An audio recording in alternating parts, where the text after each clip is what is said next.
The Strange High House in the Mist by H.P. Lovecraft. In the morning mist comes up from the sea by the cliffs beyond Kingsport. White and feathery, it comes from the deep to its brothers the clouds, full of dreams and dank pastures and the caves of Leviathan. And later, in still summer rains upon the steep roofs of poets, the clouds scatter bits of those dreams, that men shall not live without rumor of old strange secrets, and wonders that planets tell planets alone in the night. When tales fly thick in the grottos of Tritons, and conches and seaweed cities blow wild tunes learned from elder ones, then great eager mists flock to heaven, laden with lore. Oceanward eyes upon the rocks see only a mystic whiteness, as if the cliff's rim were the rim of all earth, and the solemn bells of boys tolled free in the ether of fairy. Down north of archaic Kingsport, the crags climb lofty and curious, terrace upon terrace, till the northernmost hangs upon the sky like a grey frozen wind cloud. Alone it is, a blink point jutting in limitless space, for there the coast turns sharp, where the great Miskatonic pours out of the plains past Arkham, bringing woodland legends and little quaint memories of New England's hills. The sea folk in Kingsport look up to that cliff, as other sea folk look up to the pole star, and time the night's watches by the way it hides or shows the great bear, Cassiopeia, and the dragon. Among them it is one with the firmament, and truly it is hidden from them when the mist hides the stars or the sun. Some of the cliffs they love, as those whose grotesque profile they call Father Neptune, or those whose pillared steps they term the causeway. But this one they fear, because it is so near the sky. The Portuguese sailors coming in from voyage cross themselves when they first see it, and the old Yankees believe it much be greater matter than death to climb it, if indeed that were possible. Nevertheless, there is an ancient house upon that cliff, and at evening men see lights in the small panelled windows. The ancient house has always been there, and people say one dwells therein who talks with the morning mists that come up from the deep, and perhaps seems singular things oceanward at those times when the cliff's rim becomes the rim of the world. Solemn voices tell free in the white ether of fairy. This they tell from hearsay, for that forbidding crag is always unvisited, and natives dislike to train telescopes upon it. Summer boarders have indeed scanned it with jaunty binoculars, but have never seen more than the grey primeval woof, the peaked and shingled, whose eaves come nearly to the grey foundations, and the dim yellow light of those little windows peeping out from under those eaves in the dusk. These summer people do not believe that the same one has lived in that ancient house for hundreds of years, but cannot prove their hearsay to any real Kingsporter. Even the terrible old man who talks to leaden pendulums and bottles, buys groceries with scented Spanish gold, and keeps stone idols in the yard of his antediluvian cottage in Water Street, can only say these things were the same when his grandfather was a boy, and that must have been inconceivably ages ago, when Belcher, Shirley, Ponwell, Bernard, all of them were governor of His Majesty's province of that Massachusetts Bay. One summer there came a philosopher into Kingsport. His name was Thomas Olney, and he taught ponderous things in a college by Narragansett Bay. With stout wife and romping children he came, and his eyes were weary, and seeing the same things for many years, and thinking the same well-disciplined thoughts. He looked at the mists from the diadem of Father Neptune, and tried to walk into their white world of mystery along the tightened steps of the causeway.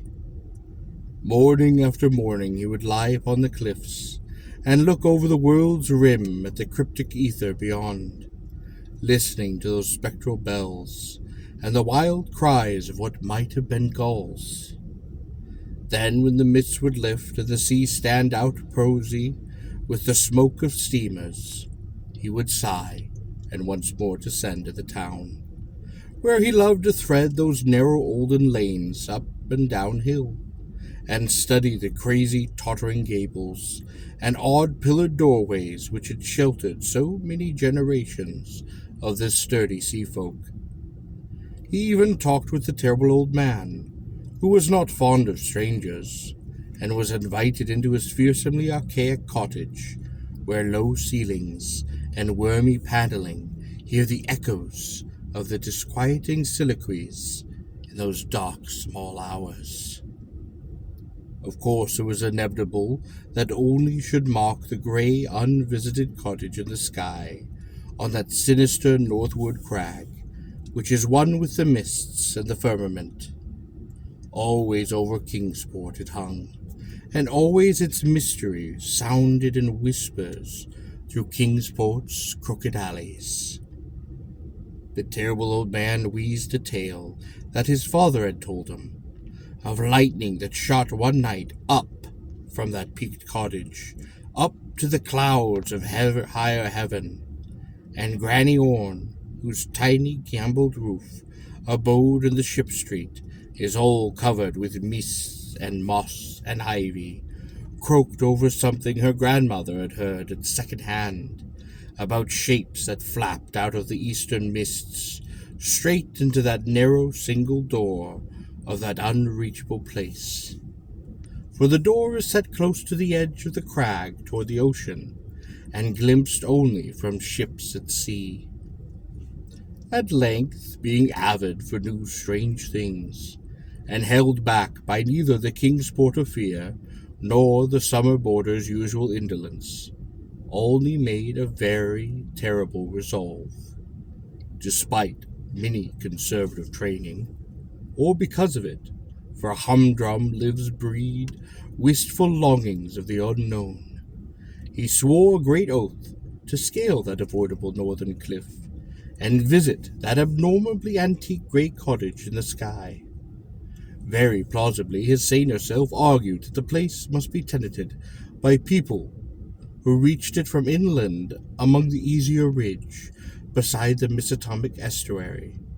Probably they traded in Arkham, knowing how little Kingsport liked their habitation, or perhaps being unable to climb down the cliff upon the Kingsport side.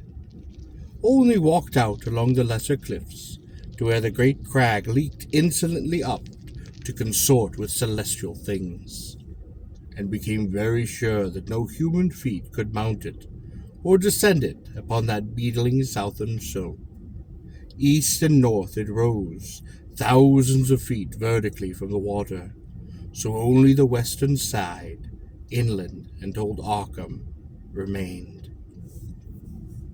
One early morning in August, Olney set out to find a path to that inaccessible pinnacle. He worked northwest along pleasant back roads, past Hooper's Pond and the old brick powder house, to where the pastures slope up to the ridge above the Miskatonic and give a lonely vista of Arkham's white Georgian steeples, across leagues of river and meadow. Here he found a shady road to Arkham, but no trail at all in the seaward direction he wished. Woods and fields crowded up to the high bank of that river's mouth, and bore not a sign of a man's presence, not even a stone wall or a straying cow, but only the tall grass and giant trees and tangles of briars that the first Indians might have seen. As he climbed slowly east, higher and higher above the estuary, upon his left, and nearer the sea, he found the way growing in difficulty, till he wondered how ever the dwellers of that disliked place managed to reach the world outside, and whether they came often to market in Arkham. Then the trees thinned, and far below him, upon his right, he saw the hills and antique roofs and the spires of Kingsport. Even Central Hill was a dwarf from this height, and he could just make out the ancient graveyard by the Congregational Hospital, beneath which rumors said some terrible caves or burrows lurked. Ahead lay sparse grass and scrub blueberry bushes, and beyond them the naked rock of the crag and the thin peak of the dreaded grey cottage. Now the ridge narrowed, and only grew dizzy upon his loneliness in the sky. South of him the frightful precipice above Kingsport, north of him that vertical drop of nearly a mile to the river's mouth. Suddenly a great chasm opened before him, 10 feet deep, so that he had to let himself down by his hands and drop to a slanting floor, and then crawl precariously up a natural defile upon that opposite wall. So this was the way the folk of the uncanny house journeyed betwixt earth and sky. When he climbed out of the chasm, a morning mist was gathering, but he clearly saw the lofty and unhallowed cottage ahead. Walls as grey as the rock, and high peak standing bold against the milky white of the seaward vapours. He perceived that there was no door upon this landward end, but only a couple of small lattice windows, with dingy bull's-eye panes, leaded in 17th century fashion. All around him was cloud and chaos, and he could see nothing below but the whiteness of illimitable space. He was alone in the sky with this queer and very disturbing house. And when he sidled around to the front and saw that the wall stood flush with the cliff's edge, so that the single narrow door was now to be reached, saved from that empty ether, he felt a distinct terror that altitude could not wholly explain. And it was very odd that shingles so worn and eaten could survive, or bricks so crumbled still form a standing chimney. As the mist thickened, only crept around to the windows of the north and the west and the south, trying them, but finding them all shut tight and locked. He was vaguely glad they were locked, because the more he saw of the house, the less he wished to get in. But then a sound halted him. He heard a lock rattle, and a bolt shoot, and a long creaking fellow, as if a heavy door were slowly and cautiously opened. This was on the oceanward side, that he could not see, where the narrow portal opened upon blank space, thousands of feet upon the misty sky above the waves. Then there was a heavy, deliberate tramping within the cottage, and only heard a window opening, first on the north side opposite him, then upon the west just around the corner. Next would come the south windows, under that great low eave upon the side where he stood, and it must be said that he was more than uncomfortable as he thought of the detestable house on one side and the vacancy of upper air upon the other. When a fumbling came upon the nearer easement, he crept around to the west again, flattening himself against the wall beside the now opened windows. It was plain that the owner had come home, but he had not come from the land, nor from any balloon or airship that could be imagined. Steps sounded again, and only edged round to the north, But before he could find a haven, a voice called softly, and he knew he must finally confront his host. Stuck out of a west window was a great black bearded face, whose eyes shone phosphorescently with the imprint of unheard of sights. But the voice was gentle and of a quaint, older kind, so that only did not shudder when a brown hand reached out to help him over the sill and into that low room of black oak wainscots and carved two-door furnishings. The man was clad in very ancient garments, and had about him an unplaceable nimbus of sea lore and dreams of the tall galleons. Only does not recall many of the wonders he told, or even who he was, but says that he was strange and kind, and filled with the magic of unfathomed voids, of time and of space. The small room seemed green with a dim aqueous light, and only saw that the far window to the east was not open, but shut against the misty ether with the dull thick panes like the bottoms of the old bottles. That bearded host seemed young, yet looked out of eyes steepled in the elder mysteries, and from the tales of marvelous ancient things he related, it must be guessed that the village folk were right in saying that he had communed with the mists of the sea and the clouds of the sky ever since there was any village to watch his taciturn dwelling from the plain below. The day wore on, and still only listened to rumors of the old times and those far-away places, and heard how the kings of Atlantis fought with the slippery blasphemies that reeled out of the rifts in the ocean's floor, and how the pillared and weedy temple of Poseidonus is still glimpsed at midnight by lost ships, who know by insight that they are lost. Years of the Titans were recalled, but the host grew timid when he spoke of the dim first age of chaos, before the gods or even the elder ones were born, and when only the other gods came to dance upon the peak of Hathikla in the stony desert near Uthar, under the river sky. It was at this point that there came a knocking upon the door, that ancient door of nail-studded oak, beyond which lay only the abyss of white cloud. Ollie started in fright, but the bearded man motioned him to be still, and tiptoed to the door to look out through a very small peephole. What he saw he did not like, so pressed his fingers to his lips and tiptoed round to shut and lock all the windows before returning to the ancient settle beside his guest. Then only saw lingering against the translucent squares of each of those little dim windows in succession a queer black outline as the caller moved inquisitively about before leaving. And he was glad his host had not answered the knocking, for there were strange objects in those great abyss, and the seeker of dreams must take care not to stir up or meet the wrong ones.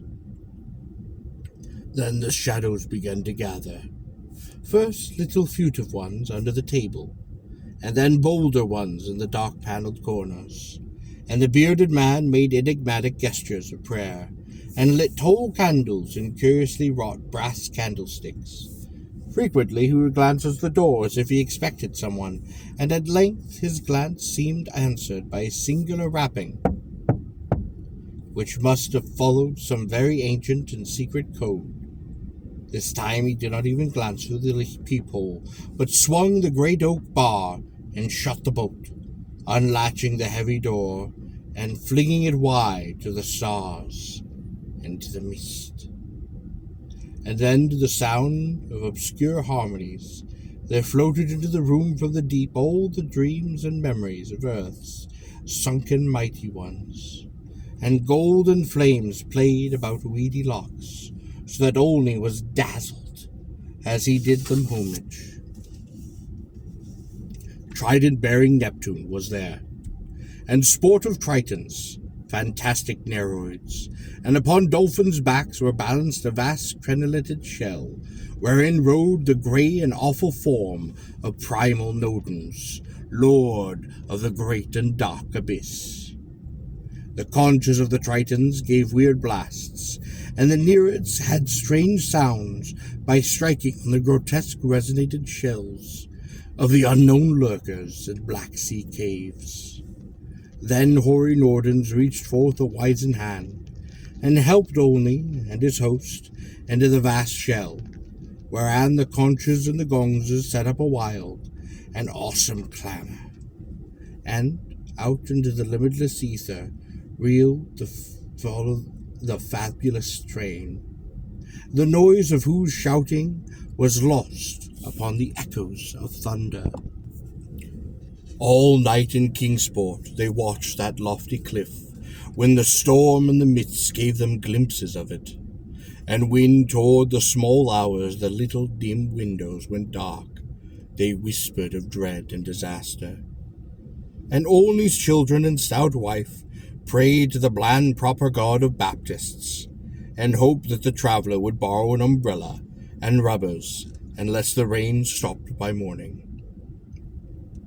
Then dawn swam dripping and mist-wreathed out of the sea, and the boys tolled solemn in vortices of white ether, and at noon elfin horns rang over the ocean as Olney, dry and most light-footed, climbed down from the cliffs to antique Kingsport, with the look of a far place in his eyes. He could not recall what he had dreamed in the sky-perched hut of that still nameless hermit, or say how he had crept down the crag untraversed by other feet. Nor could he talk of these matters at all, save that the terrible old man, who afterward mumbled queer things in his long white beard, vowing that the man who came down from the crag was not wholly the man who went up, and that somewhere under that grey-peaked roof, or amidst inconceivable reaches of the sinister white mist, there lingered still that lost spirit of him who was once Thomas Olney. Ever since that hour, through dull, dragging years of greyness and weariness, the philosopher has laboured and eaten and slept and done uncomplaining the suitable deeds of a citizen. Not any more does he long for the magic of farther hills, or eye for secrets that peer like green reefs from the bottomless sea. The sameness of his days no longer gives him sorrow, and well-disciplined thoughts have grown enough for his imagination. His good wife waxes stouter, and his children older, and proser, and more useful, and he never fails to smile correctly with pride when the occasion calls for it. In his glance there is not any restless light, and if he ever listens for solemn bells or far elfin horns, it is only at night when old dreams are wandering. He has never seen Kingsport again, for his family disliked the funny old homes, and complained that the drains were impossibly bad. They have a trim bungalow now at Bristol Highlands, where no tall crags tower, and the neighbours are urban and modern. But in Kingsport, strange tales are abroad, and even the terrible old man admits a thing untold by his grandfather. For now, when the wind sweeps boisterous out of the north, past the high ancient house that is one with the firmament, there is broken at last that ominous brooding silence ever before the bane of Kingsport's maritime cotters, and old folks tell of pleasing voices heard singing there, and of laughter that swells with joy beyond all of earth's joys, and say that at evening the little low windows are brighter than formerly. They say, too, that the fierce aurora comes oftener to that spot, spinning blue in the north with visions of the frozen worlds, while the crag and the cottage hang black and fantastic amongst those wild coruscations. and the mists of the dawn are thicker, and sailors are not quite so sure that all the muffled seaward ringing is that of those solemn boys. Worst of all those the shriveling old fears in the hearts of Kingsport's young men, who grow prone to listening at night to the north wind's faint distant sounds. They hear no harm or pain can inhabit that high-peaked cottage, for in the new voices it is gladness that bears, and with them the tinkle of laughter and of music. What tales the sea mists may bring them to that haunted and northernmost pinnacle, they do not know, but they long to extract some hint of that wonders that knock upon the cliff, not know the yawning door when the clouds are thickest. And patriarchs dread lest some day, one by one, these youths seek out that inaccessible peak in the sky, and learn what scented secrets hide beneath those steeple-hinged roof, which is part of the rocks and the stars and the ancient fears of Kingsport. That those venturous youths will come back, they do not doubt, but they think a light may be gone from their eyes, and a will from their hearts, and they do not wish quaint Kingsport with its climbing lanes and archaic gables to drag listlessly down the years, while voice by voice the laughing chorus grows stronger and wilder in that unknown and terrible eye, where mists and the dreams of mists stop to rest upon their way from the sea to the skies. They do not wish the souls of their young men to leave their pleasant hearths and gambered roofed taverns of old Kingsport, nor do they wish the laughter and the song in the high rocky place to grow louder, for as the voice which has come has brought fresh mists from the sea and from the north fresh lights, so do they say that still other voices will bring more mists and more lights. So do they say, whose existence they hint only in the whispers for fear for the congregational persons shall hear. They may came out of the deep and from unknown Kadath in the cold waste, and make their dwelling upon that evilly appropriate crag, so close to the gentle hills and valleys of this quiet, simple fisherfolk. This they do not wish, for to plain people things not of the earth are unwelcome, and besides, the terrible old man often recalls what only said about a knock that the lone dweller feared, and a shape seen black and inquisitive amongst the mist through those queer translucent windows of leaded bull's eyes. All these things, however, the elder ones only made aside. And meanwhile, the morning mist still climbs up by that lonely vertiginous peak, with the steep ancient house, and that grey low-eaved home, where none is seen, but where evening brings further lights, while the north wind tails its strange tales. White and feathery it comes from the deep, to its brothers the clouds, full of the dreams of dank pastures and caves of leviathans, and wind tails fly thick in the grottos of dreams and of titans, and conches in the seaward cities blow wild tunes that they have learned from the elder ones. Then great eager vapors flock to heaven, laden with lore, and Kingsport, sweet Kingsport, nestling uneasy in its lesser cliffs below, that awesome hanging sentinel of rock, sees oceanward only a mystic whiteness, as if the cliff's rim were the rim of all the earth, and the solemn bells of the buoys toll free and clear in the ether of faerie.